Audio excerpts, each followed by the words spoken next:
So hello Green Warriors, and we are again with our new topic and another part of the previous year question series. So we'll be talking about our fourth part. तो इसके पहले के जितने भी video हैं वो इस series में आपको मिल जाएंगे, उन्हें प्रॉपर्ली देख लीजिए because as always only mentioning the answers of the MCQ is not very much effective. सिर्फ आंसर्स अगर बता दिए जाएंगे तो वो इतना इफेक्टिव नहीं रहेगा. More clarity is when we discuss the solutions in detail. तो अगर डिटेल में आप सॉल्यूशंस को पढ़ लेते हैं तो उससे एक ये फायदा होगा कि अगर आप पेपर तक उसे ना भी देखें एक बार तो भी आपका काम चल जाएगा. It would be very much sufficient. So let's start our 2022 environmental science September paper solution. Now as always we have our Telegram channel description इन्हें ज्वाइन करिए पेपर 1 और पेपर 2 के लिए and also follow us on Instagram. बहुत ही अच्छे and unique post यहाँ पे आपको इन्वायरमेंट के मिलेंगे. So the first question is on EPR. बहुत ही रिनाउंड टर्म है, इसे देख लीजिए. And this is extended producer responsibility. So it is talking about producer जो बनाता है, importer imports and brand owner. So they all have to collect the waste generated by the product. Say for example, एक product बनता है, it is uncle chips. So when we consume it, जब हम इसे खा लेते हैं, खत्म कर देते हैं, उसके बाद उस पैकेट का क्या होता है? तो उस पैकेट को क्या करना होता है? फर्स्ट प्रोसेस इज रिसाइकलिंग और इट शुड बी रिफर्बिश्ड. उसे फिर से एक नए सामान में बदला जाता है. ये काम किसके अंतर्गत में होगा? EPR. This is known as extended producer responsibility. So the producer शब्द से ही समझिए जो प्रोड्यूसर होगा बनाने वाला, उसकी रिस्पॉन्सिबिलिटी होगी. अब सवाल यह है कि इसे किस लॉज में और in which of the laws the EPR is being enacted in India. तो इनमें से कौन सा लॉ होगा? Solid waste management 2016, construction and demolition waste management rules. इसे देख लीजिए, बहुत से कम लोग इसके बारे में जानते होंगे. प्लास्टिक वेस्ट मैनेजमेंट इंपॉर्टेंट है. E waste management again and biomedical waste management 2016. So all these are of mostly 2016. तो इनमें से EPR किन में है ये आपको बताना है. तो the correct answer is fourth A, B, C, D. Solid waste, construction and demolition, plastic waste and e-waste management. ये चारों ही इसके आंसर होंगे. So let's start our the most important part, which is known as the description. So description में हम देखेंगे according to the PMY 2016, that is Plastic Waste Management Rules of 2016. The retailers, the online retailers, the e-giants that are Amazon and Flipkart. Amazon और Flipkart का नाम आपने बिल्कुल सुना होगा. इनको भारत सरकार ने क्या कहा, सेंट्रल गवर्नमेंट ने इनसे क्या कहा, आपको भी EPR को फॉलो करना होगा.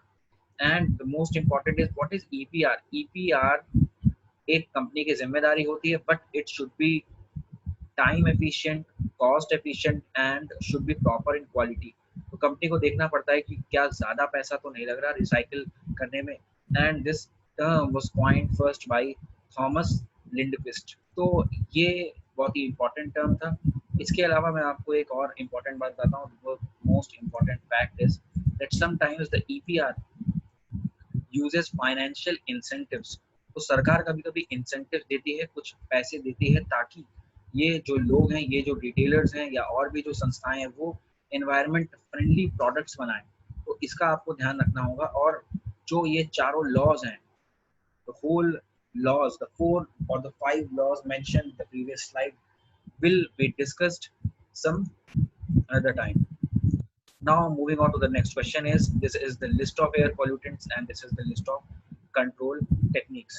So selective catalytic reduction, electrostatic precipitator, cyclone collector and scrubbers. इनको बहुत ही आसान शब्दों में हम समझेंगे कि क्या है और कैसे काम करते हैं. वापस आएंगे आंसर्स पर बाद में.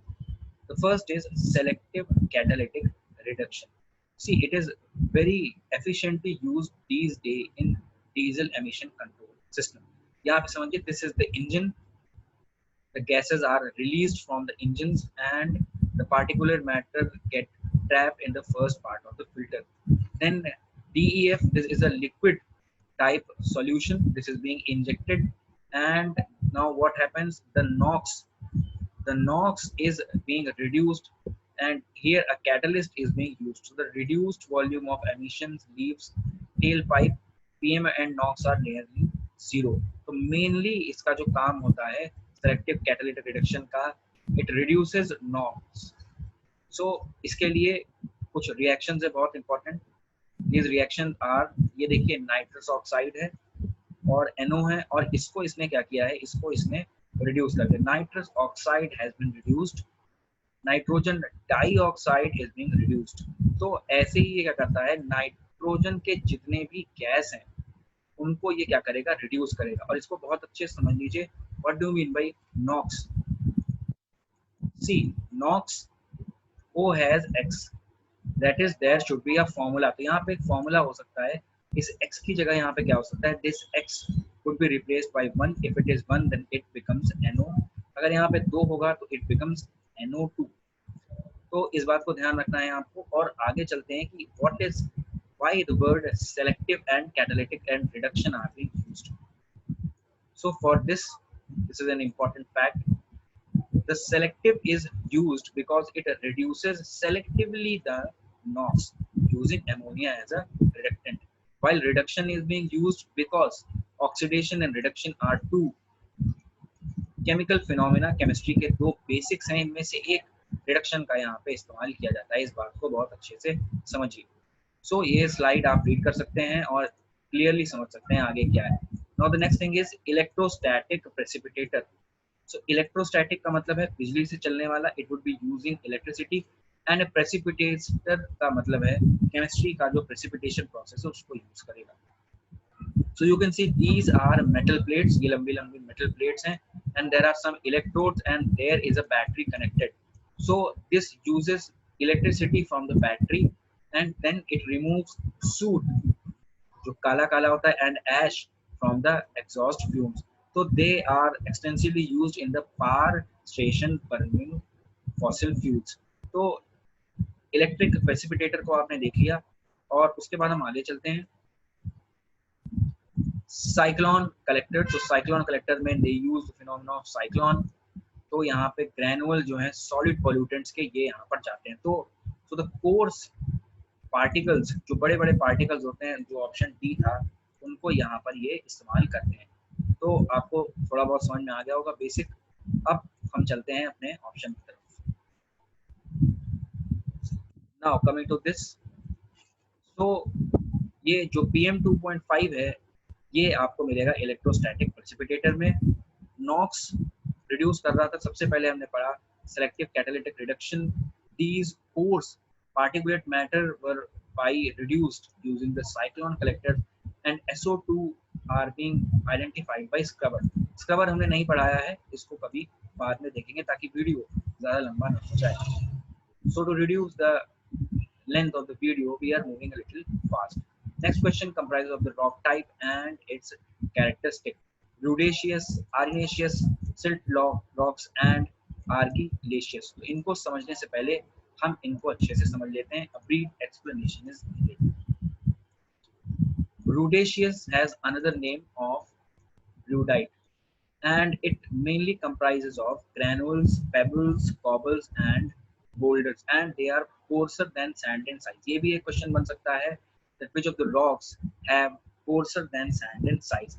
Arenaceous have another name as arenites, and they are formed by erosion. erosion से बनते हैं और sand से बनते हैं. आप कंफ्यूज मत होइए, ये किससे बनते हैं, sand से. तो sand से कौन बनता है, arenaceous. and siltstone as its name derives, they are simply made by silt sized particles. ये silt से बनते हैं. मुझे लगता है आपको अगर मेमोराइज करना है तो कैसे मेमोराइज करना है. rudaceous किससे हैं, granules, pebbles, cobbles. arenaceous sand and siltstone silt से particularly बनता है. तो वापस अगर हम आते हैं कमिंग टू आवर क्वेश्चंस, तो आपने यहाँ पे देखा तो जो सबसे पहला था rudaceous, ये बनते थे इससे. जो silt rocks है वो इससे बनता था. arenaceous were from sands and argillaceous are containing of dust, mud and clay. So this was explanation and the solutions. Now comes a mathematical और स्टैटिस्टिकल क्वेश्चन। तो इसको बहुत ध्यान से देखिए क्योंकि इसमें काफी लोग वीक हैं। तो यहाँ पे देखिए टू ग्रुप्स हैं m and n observation, then they have mean of 40 and 60 respectively and the combined mean of the two groups is 48. So we have to find the ratio m is to n. तो सबसे पहले हम देखते हैं what do you mean by mean. The formula for mean is the number of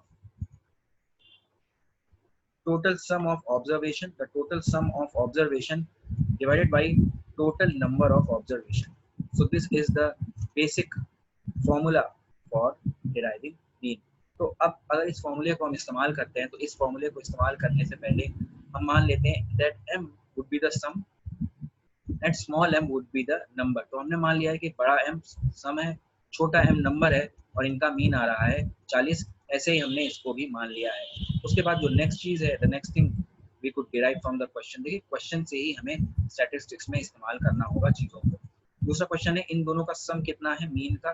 the combined mean of the two groups is 48। तो combine करने के लिए बहुत से लोग ये गलती करते हैं that they would be combining this upon this.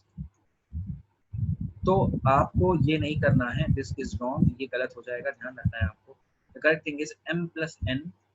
जब हम दो अलग अलग मीन्स का when we get together two different means, then we have to take the sum differently and the number of sum differently। तो ये यहाँ पे आएगा। अब इसको आपको सॉल्व करना है।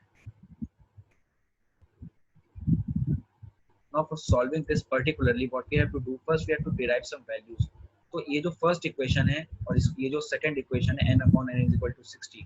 तो यहाँ से हम निकाल लेंगे capital M is equal to 40m, ये छोटा m है, एंड ऐसे ही हम निकाल लेंगे capital N is equal to 60n। सबसे पहले आपको ये दो डेरिवेशन करने हैं। These are derived from the first equation and the second equation.